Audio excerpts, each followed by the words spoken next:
Good afternoon.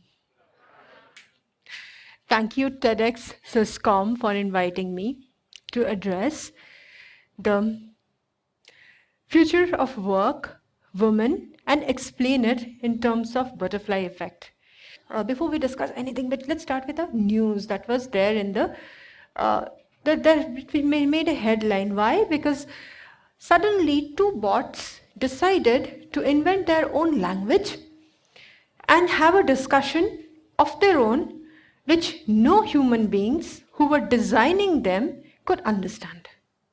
That was a headline, something happening around the world, something that we are creating, something that is called a future, something that y'all will create pretty soon.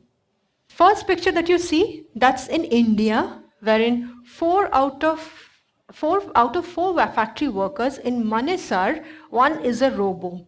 So there's a robo making a car, and the second picture is from Silicon Valley, which is where the cars are driven by robo. So robo's making the car, driven by robo. I hope they buy it for us so that we don't need to pay our taxes and the prices for the car too. This is a report essentially by PwC wherein they are segmenting the entire industry. Why is this important? Because most of us are preparing for these industries, right? Let's start with the blue one. The blue industry has been structured, stable, stood the test of time. Companies such as IBM, they have always been there. The green companies that Elon Musk is building for the environment, for next generation, for a responsible earth. Third, companies wherein they are creating the next generation product in such a hard-hitting manner that they are cannibalizing, they're going to cannibalize on each other, right? Wherein we build a Flipkart and we build policies wherein we don't want Amazon to enter India. Sorry. The third, final one is the yellow sector, which is very intelligent, which is building smart products, which is building the future and creating options for you wherein you have a smart fridge which knows when you open the door what are you going to look for because the data has already been stored, or you have an Ola app which allows you to choose between an auto-driven car, he-driven car, or a she-driven car, or a transgender-driven car. That's the kind of product which is going to be created by this yellow sector. However, this entire industry is changing because of the technology that is taking a huge wave, right? And this report by PwC, which they have named as 3 waves, right? Wherein they have identified 3 waves of AI, wherein they have identified first one, the corner one, that is the algorithmic one. The second one is the augmented one, and the third is the autonomous one. What is algorithm? Algorithm is just a collection of numbers. Engineers over here would understand it better, which is just a reading of what is going on. What is augmentation? The man-machine, you have a GPS, yet you know which road not to take because of traffic or the sudden digging which has happened. And the final is the autonomous, wherein it is not a semi-controlled environment anymore. The machines are good enough to run their own world. So we have auto-driven cars and probably bots whom we first saw decide to use their own language and talk to each other. How does this impact industry? How does it impact the jobs? How does it impact you who is creating the industry?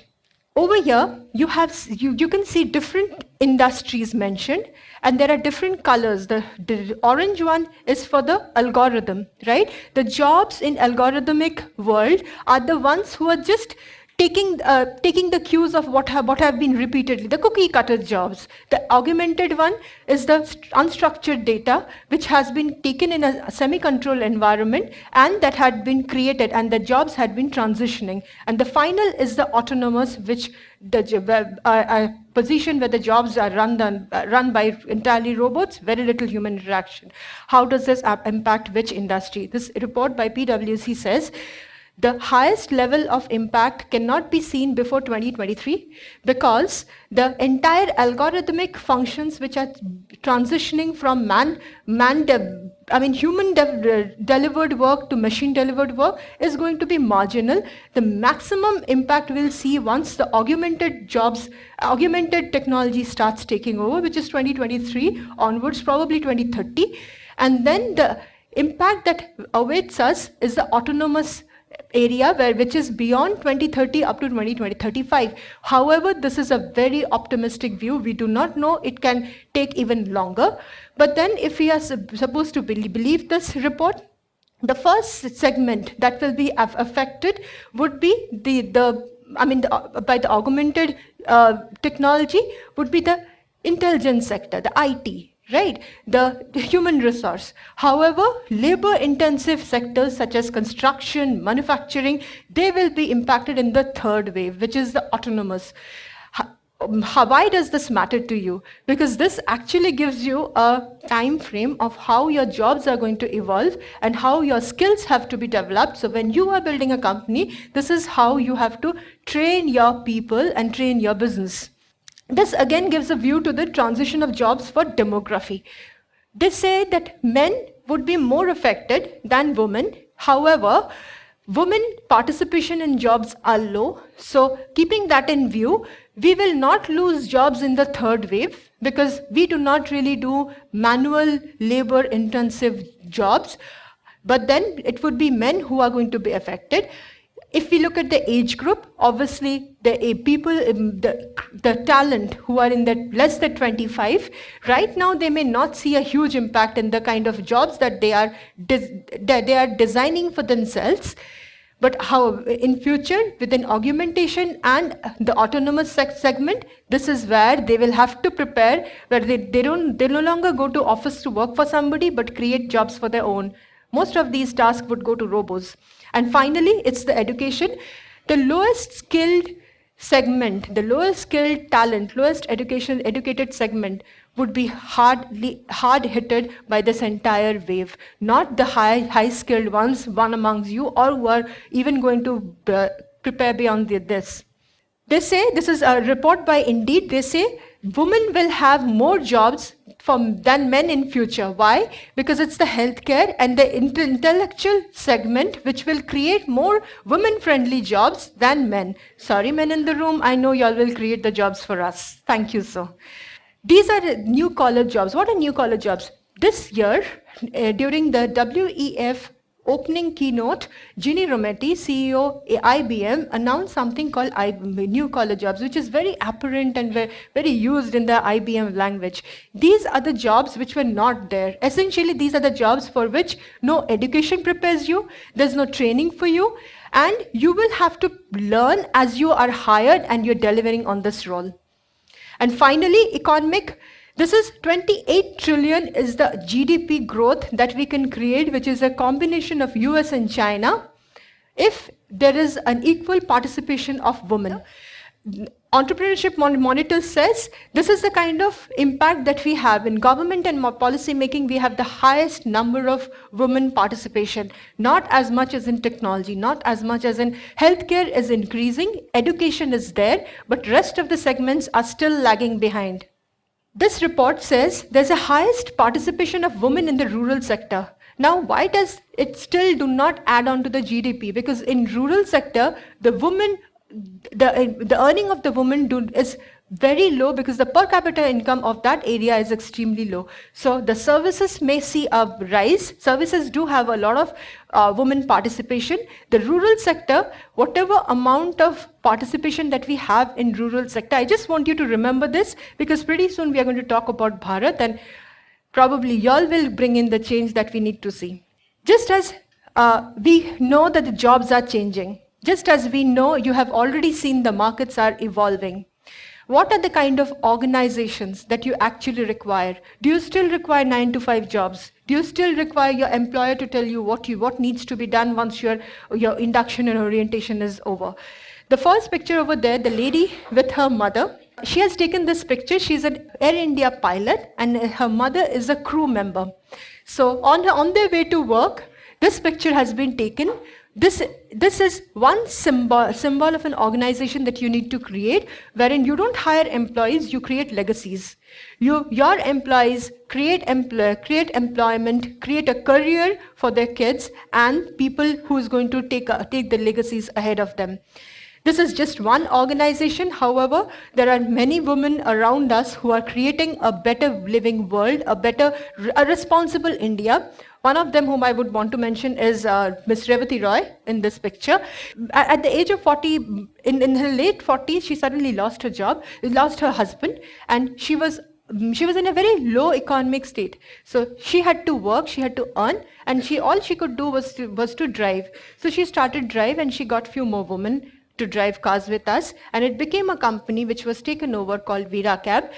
But she did not stop there. After creating enough capital, she created another company for which Uber India reached out to her for 10,000 women driver.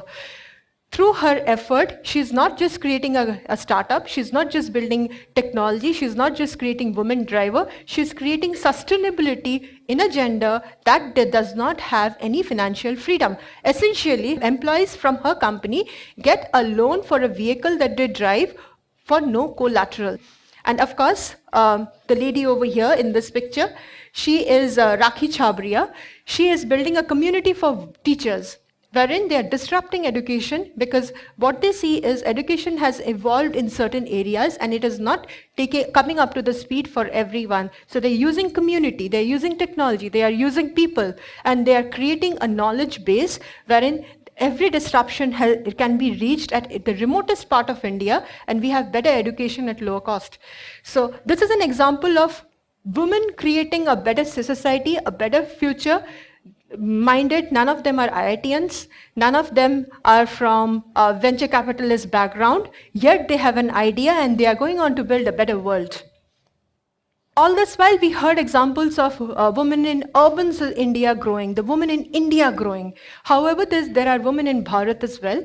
And this is one effort by our government wherein they are trying to bring women in India and Bharat closure by creating this kind of a platform. This is a Women of India Organic Festival wherein entrepreneurs from 26 states are meeting on a platform selling more than 1,200 different types of rice and pulses, creating not just employment, but opportunity for investment as well.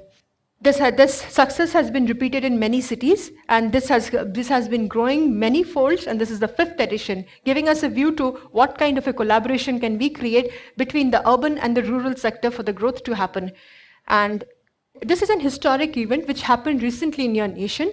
This was organized by an organization called Mahila Mukti Morcha, and this was to celebrate the birth centenary of Rajmata Vijay Raje Scindia, who used to be a queen of your nation and was put in the jail for during emergency. What we did was they created a memorable, a historic marathon wherein they got women to run, more than 100 women to run for 375 kilometers, covering 4 states, and that would culminate in Delhi. The message was to take these women through different parts of the Bharat, make sure the stories are shared, make sure the knowledge are assimilated, and we create a better society as we move towards our capital. One of the incident that I would want to share is during this, I'm grateful to Usha Vajpayee ji for inviting me to this historic event as a delegate. And during this, I saw women from places villages so remote that I couldn't find them. I could only find the blue tick moving in the GPS map. I couldn't identify the name. They came in and they said that we would want to share the success story. What was the success story? They were buying insurances. They're 20-something women buying insurances out of their own money, which they have earned from their business, and their business was run by taking mudra loans from the government, and which they have returned before tenure. That's a success story from my Bharat that I would want to share. And that's the Bharat and India that we need to build. And here's my story. I'm grateful I saw Bharat, but I belong to an India wherein you may still have to live within your walls, right? You may still have to live within your means. You may still not have a lot of money to invest in a company and make it big, take it to the Silicon Valley. That's why I need to share my story. As an MBA student, during my last term at XLRI, I was shown communities, right? Large communities which did interest me, but did not interest me to a certain point. So with the question, I met a faculty of mine, Dr. Madhukar Shukla, and I told him that, sir, I did not like what I saw. He said, why don't you create your own community, which should be open, anonymous, everybody can share whatever they want, a discussion forum, free to use knowledge base. Amazing, revolutionary words. I loved it. I'm not an engineer, so I did not build it. Being an MBA student, I Googled it and I found it on Google. A site HR named A Community. I found it. I joined it as a member. Just as first day you must have logged into Facebook, I joined it as a member. In few months' time, I created a offline chapter which spanned across the nation, even internationally, and I got in touch with the person who was building it. And the first call, we decided that one day we will give up our jobs and create a community, create a company out of this. 4 years of moonlighting. Back then it was all hidden, but because moonlighting was not looked up to. But 2010, I joined the community as a full-timer. I became a partner. And 2016, I used to work from my living room. Right? I had no investment to make, no money to invest. However, in 2016, by 2016, we became one of the top as per Alexa community. I was invited to Adobe, San Francisco, the Silicon Valleys of the world. And of course, I was honored as a top 100 woman of my nation by the President of India. From my living room, no money, not an engineer, not from IIT, not an investment banker, just a dream, just a question, just something to do.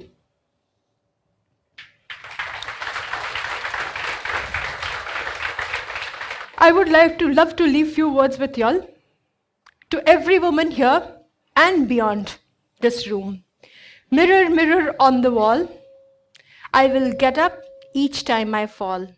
Whether I have to crawl, limp, or even look small, I will stand tall and claim it all. Thank you so much.